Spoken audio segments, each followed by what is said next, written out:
Hi everybody, it's Ha. We're going to go over a few quick things, and it's kind of a long video, almost 9 minutes, but bear with me, it's going to make your experience so much better. First, we're going to cover how to make the pouring medium that's in your kit. You've got bottles of glue in your kit, and you're going to only want, when you're mixing up your medium, you only want to mix up a quarter of the bottle at a time, okay? It's going to help you with your consistency further on and in your process, and it'll be easier for your first time to get consistency if you use a quarter of the bottle at a time. Now you're just guesstimating. You know, it's hard to see, but you're going to get it the first couple of times you try it. It's super easy. So I've put what I think might be about a quarter of the bottle in there. I'm going to reach over and grab some water. It's the only thing not in your kit. And I'm going to put in about 2 tablespoons of water to start with. I'm using a turkey baster to move the water because it's easier in the studio, but you can pour it in there any old way you want to.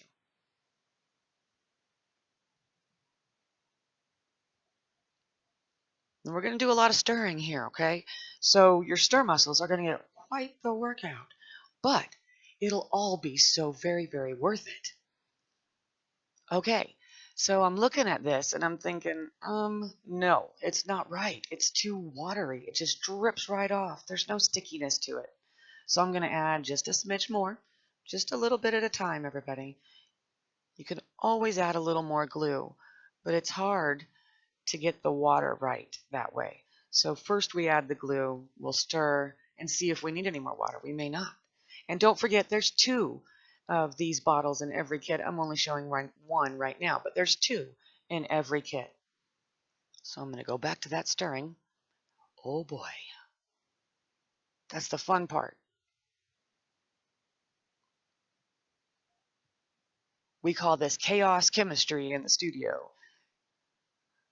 because it is kind of sciencey. You get to measure and stir and mix. It's absolutely too much fun. Okay, so I still think I need a little tiny bit more. Just a smidge. I think we're going to have it this time. Feels right. Yep, that's it. You're looking for something that's along the consistency of runny cake batter. You know, it kind of sticks to your spoon, but it runs right off too. Here, let me show you what it looks like up close so that you can get a really good idea.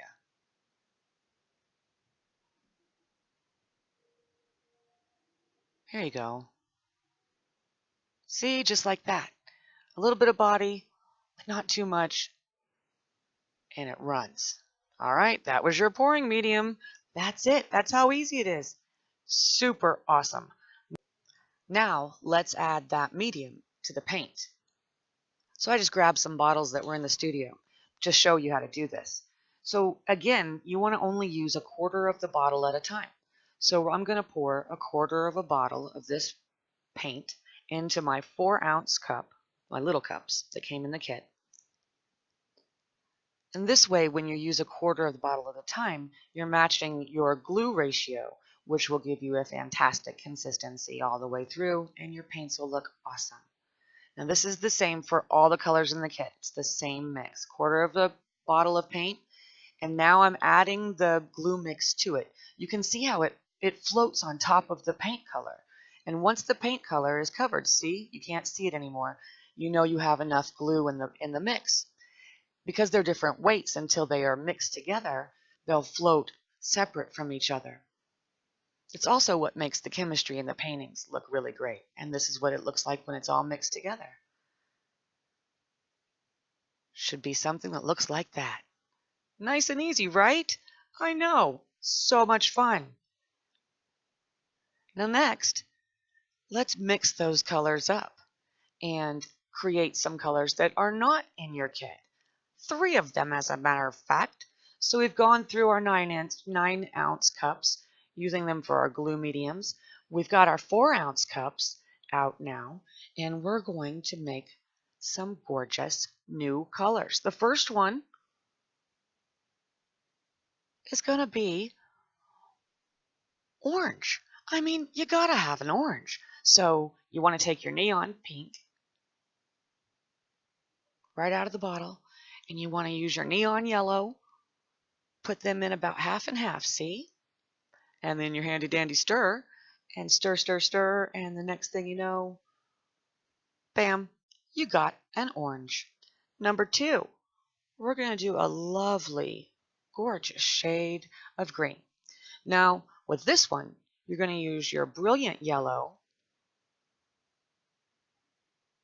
and your neon yellow, about half and half with those, and then a smidge, just a smidge of neon blue, just a dot of it, maybe 2 dots, and then stir, and bingo bongo, you have a lovely green.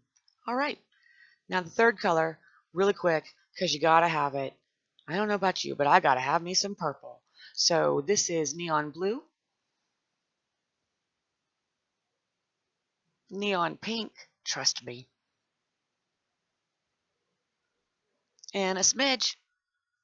Give it a drop or two or white, okay? Now, you're gonna mix, and bam, look at that. You have a wonderful purple. Now, that was fun. Great, we have extra colors. We got those canvas boards in the kit. You got to prep those before you paint on them, okay? So that's what we're going to do next. I'm going to show you how to prep these canvas boards that came in your kit. So they're canvas boards. They're called that because they're cardboard with canvas wrapped around them. And when they get wet on just one side, they have this terrible habit of warping, and that'll ruin your painting. So here's 2 ways to get your canvases prepped for painting.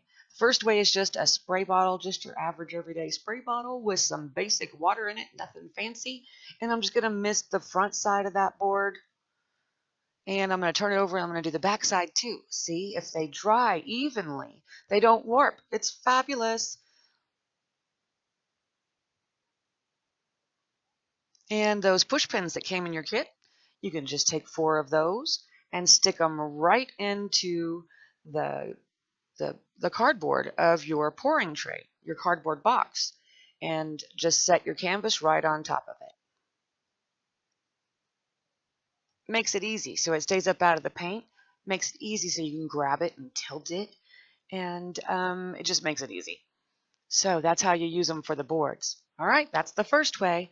Now the second way you can do it is you can just grab a damp kitchen sponge, and not wet, super wet, just damp, and go over the front side, dampen it, and dampen the back side as too. Remember, always do the back side so they can dry without warping. No drying them off or anything. You want them to air dry with the paint on top of them so they'll stay nice and sturdy and straight for you.